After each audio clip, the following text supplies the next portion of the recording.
बहुत बहुत धन्यवाद संचालक महोदय जी का। सबसे पहले जो साथी हमारे बाहर खड़े हैं उनसे निवेदन है मेरा कि वो आके यहां पंडाल में जगह ले लें। साथियों, सभी बुजुर्गों को, सभी नौजवानों को, सभी माताओं बहनों को और मंच पे बैठे हुए सभी सम्मानित नेतागणों को आपका बेटा, आपका भाई हाथ जोड़ के और सिर झुका के राम राम करता है, सत श्री अकाल करता है, सलाम करता है। साथियों, बात शुरू करूं उससे पहले कुछ नारे लगाएंगे और जो भी व्यक्ति किसान के खेत की रोटी खाता है, जिसकी रगों में किसान का खून है, उसके दोनों हाथ ऊपर उठने चाहिए और उसकी जुबान से जयकारा निकलना चाहिए। सारे मिलजुल के नारे लगाएंगे। किसान एकता जिंदाबाद, किसान एकता जिंदाबाद, जय जवान, जय जवान। सारे नारे लगाओ, सारे नारे नहीं लगा रहे हैं। आगे आगे हमारी माताएं बहनें तो नारे लगा रही हैं, जो भाई उस तरफ बैठे हैं वो भी नारे लगाए और पीछे वाले भी नारे लगाए। आप इतनी बड़ी संख्या में आए हुए हो, यदि एक बार आप नारा लगा दोगे तो जो दिल्ली में जो सत्ता में बैठे हुक्मरान हैं उनका घमंड चूर चूर हो जाएगा। एक बार पूरी ताकत से नारा लगा दो, किसान एकता जिंदाबाद, किसान एकता जिंदाबाद, नारी शक्ति जिंदाबाद, जय जवान। साथियों, जब 26 नवंबर को दिल्ली चलो का कार्यक्रम शुरू हुआ था, मैं आपको एक बात बताना चाहता हूं कि आपके यहां के, आपके इलाके के जो नेता हैं उनके ऊपर आप सबको गर्व होना चाहिए।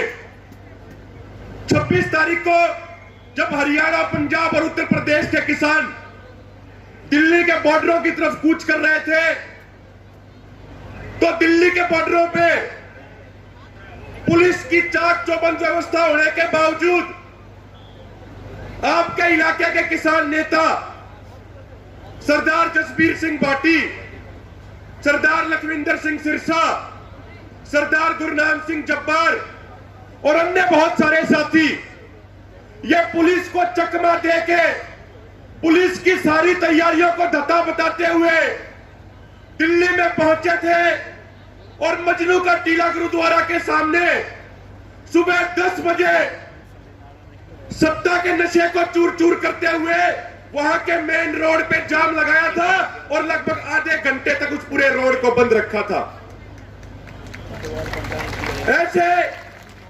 ऐसे सभी किसान योद्धाओं के लिए, आपके इलाके के रणबांकुरों के लिए एक बार आप सभी जोरदार तालियों से इनका मान सम्मान कीजिए, इनका स्वागत कीजिए।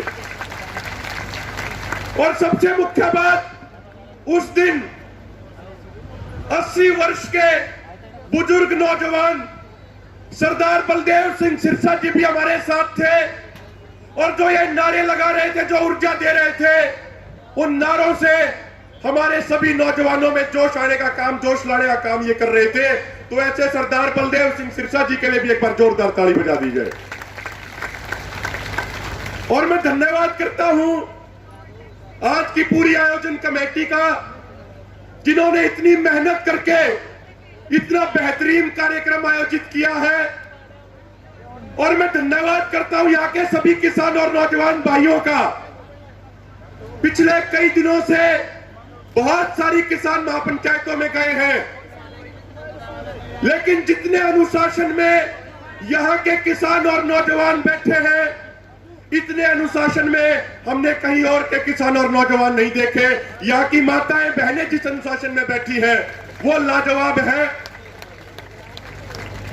और भाइयों, मैं अपने बुजुर्गों से और नौजवानों से एक बात कहना चाहता हूं कि अभी हमारे लोक कलाकार अपनी बात कह रहे थे, तो जब वो बातें कह रहे थे, जब वो नारे लगवा रहे थे, तो हमारी माताएं बहनें तो नारे लगा रही थी, लेकिन पीछे बैठे हुए लोग नारे नहीं लगा रहे थे। साथियों, जो ये आंदोलन खड़ा किया आंदोलन किसान नेताओं ने खड़ा किया, लेकिन इस आंदोलन को जन आंदोलन बनाने का काम हमारे लोक कलाकारों ने किया है। और जो एक छोटे से बच्चे से लेकर बुजुर्ग तक की जुबान पे किसान एकता जिंदाबाद का नारा है, उस नारे को बच्चों तक पहुंचाने का काम, बुजुर्गों तक पहुंचाने का काम हमारे लोक कलाकारों ने किया है। और जब भी इस आंदोलन का इतिहास लिखा जाएगा तो उस इतिहास में सवर्ण अक्षरों में नाम हमारे लोक कलाकार भाइयों का आएगा, और यह किसान समाज आपका एहसान जीवन पर कभी नहीं भूल पाएगा। एक बार इन सभी लोक कलाकारों के लिए जोरदार तालियां, जो पीछे वाले भाई बैठे हैं वो जरूर लगाएं जी। साथियों, एक और बात, जब इतिहास लिखा जाएगा तो गुरुद्वारों और लंगर का नाम सबसे पहले स्वर्णिम अक्षरों में आएगा, क्योंकि जहां भी किसानों ने धरना लगाया वह बिना किसी के कहे, बिना किसी के न्योता दिए गुरुद्वारों से लंगर वहां पहुंच गए। और ये बात हम दावे के साथ कहते हैं और गर्व के साथ कहते हैं कि जो ये आंदोलन आज इतना मजबूती से खड़ा है, उसमें सबसे अधिक योगदान गुरुद्वारों का है।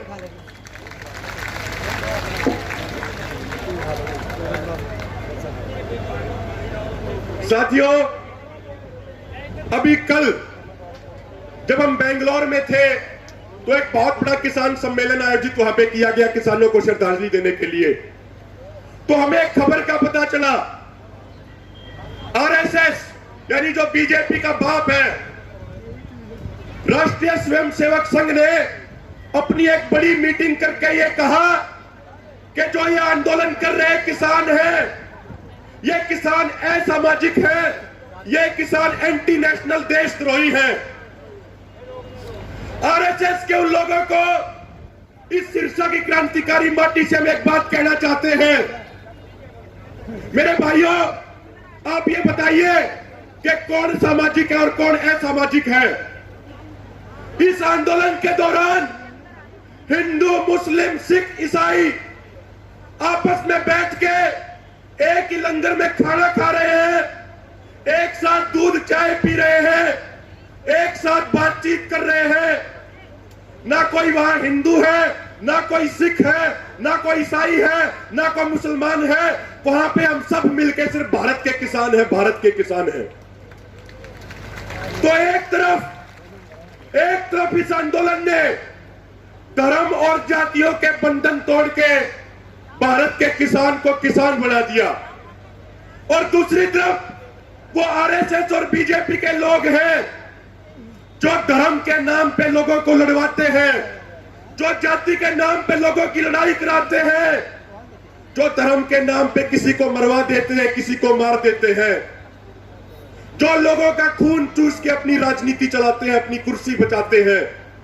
तो मेरे भाइयों, मुझे बताइए, पूरे देश को जोड़ने वाले लोग, पूरे देश को इकट्ठा करने वाले किसान भाई सामाजिक है या असामाजिक है? आप मुझे बताइए भाइयों, मुझे बताइए कि पूरे देश को जोड़ने वाले किसान सामाजिक है या असामाजिक है? और दूसरी तरफ जो लोग अपनी वोट के लिए लोगों को बांटते हैं, धर्म के नाम पे, जाति के नाम पे लड़ाई कराते हैं, असली असामाजिक वो लोग हैं। तो असली असामाजिक आरएसएस और बीजेपी वाले लोग हैं।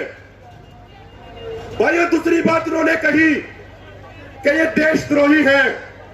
हम कहना चाहते हैं उन लोगों को कि अपना इतिहास उठा के देख लो और हमारा इतिहास उठा के देख लो।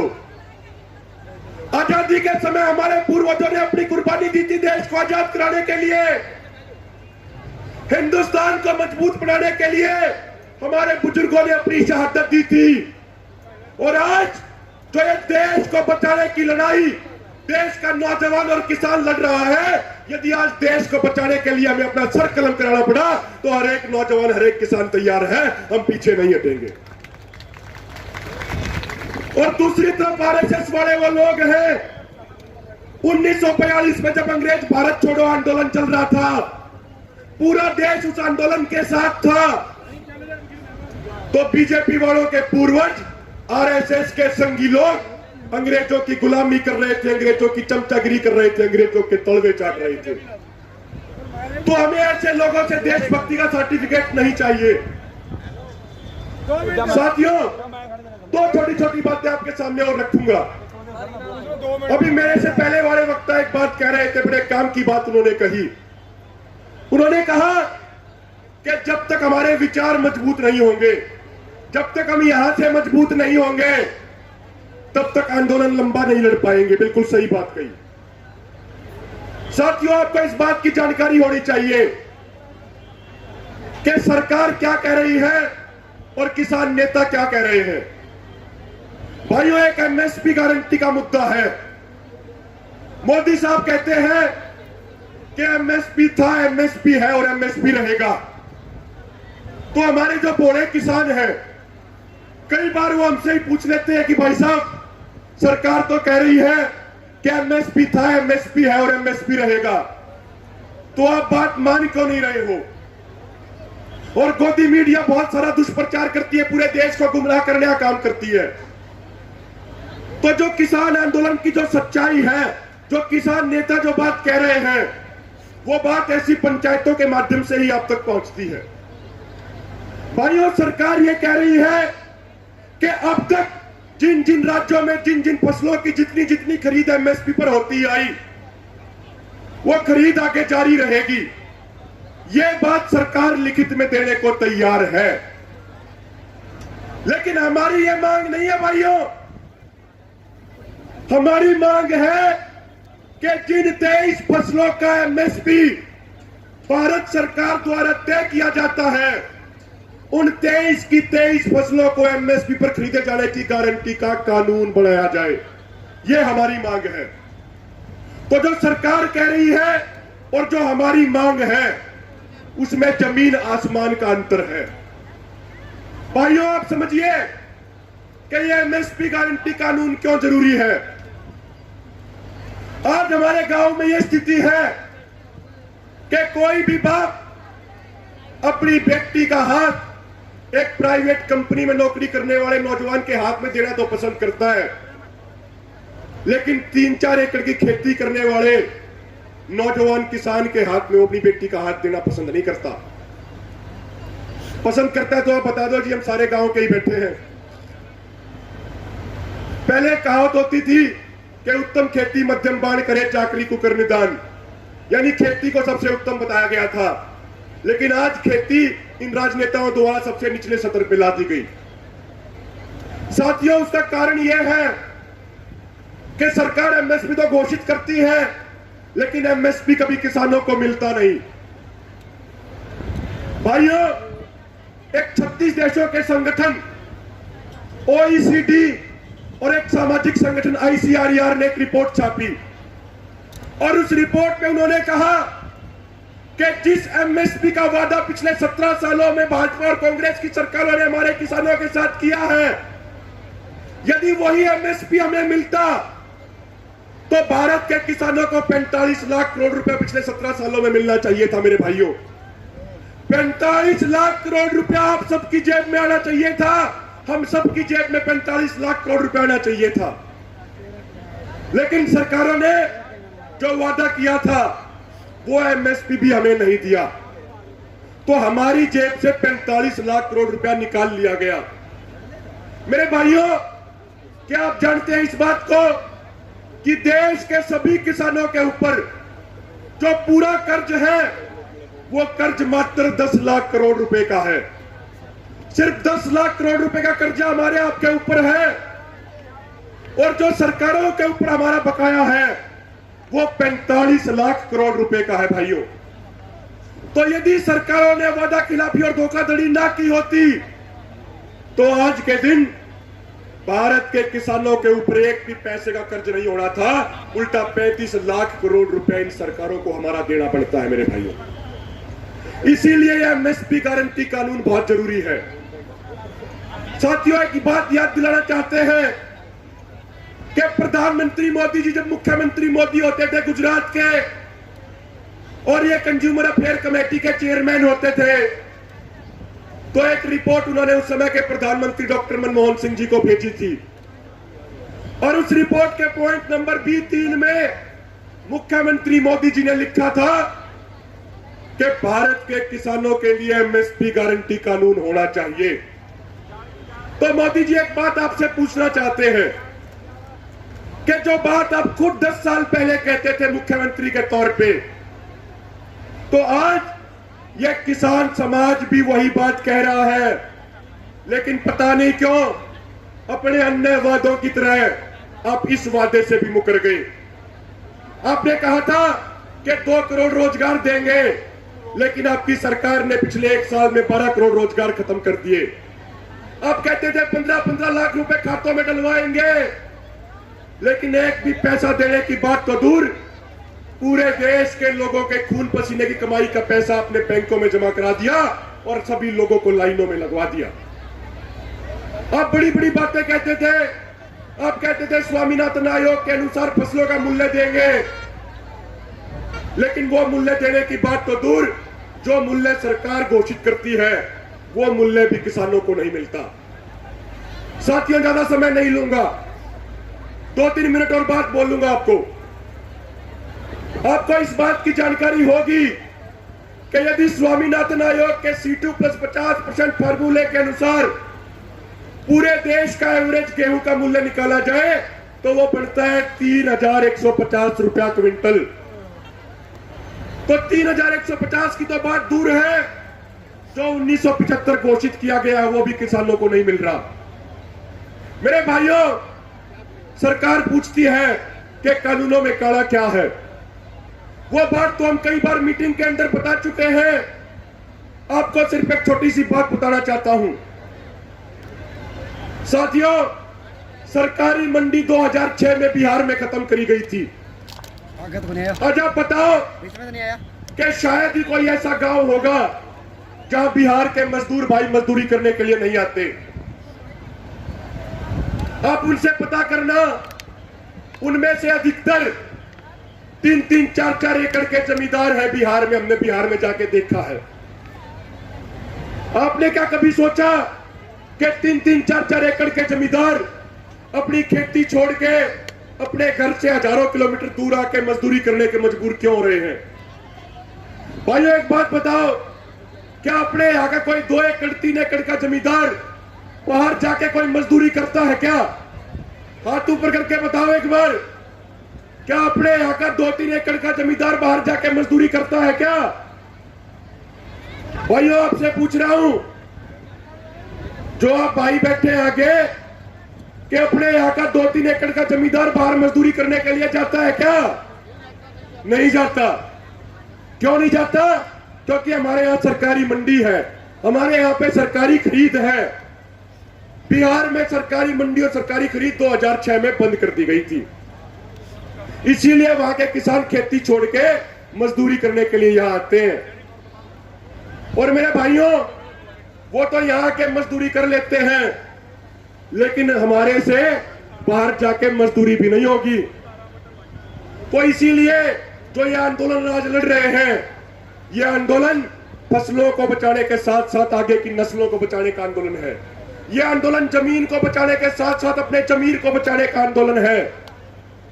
और अंत में एक बात कहना चाहता हूं, साथियों, 26 मार्च को संयुक्त किसान मोर्चा ने भारत बंद की कॉल दे रखी है। आप सबको इतनी मेहनत से उस कार्यक्रम को करना है जिस तरीके से अब तक आपने इस आंदोलन में तन मन धन से पूरा साथ दिया है। 26 मार्च को सारी सड़कें बंद होनी चाहिए, सारे रेलवे ट्रैक बंद होने चाहिए, सारे बाजार बंद होने चाहिए, पूरे तरीके से भारत बंद होना चाहिए। ये हमारी और आप सबकी जिम्मेदारी है कि हम उस कार्यक्रम को पूरे तरीके से सफल बनाएं।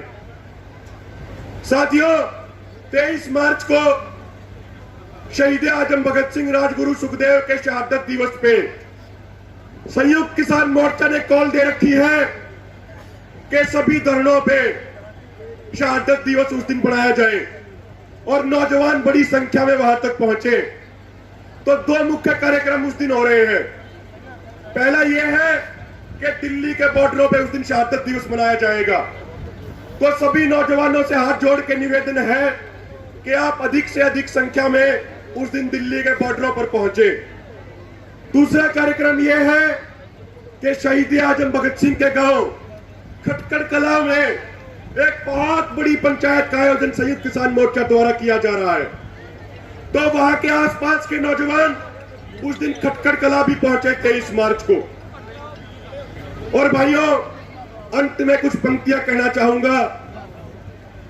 प्रधानमंत्री मोदी जी, एक बात आप ध्यान से समझ लीजिए कि जो हमारे देश का इतिहास है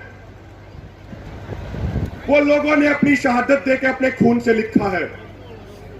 तो मोदी जी, आप ये बात सुन लीजिए कि खून से लिखा इतिहास, खून से लिखा इतिहास हम शाही से नहीं मिटने देंगे। खून से सत श्री अकाल।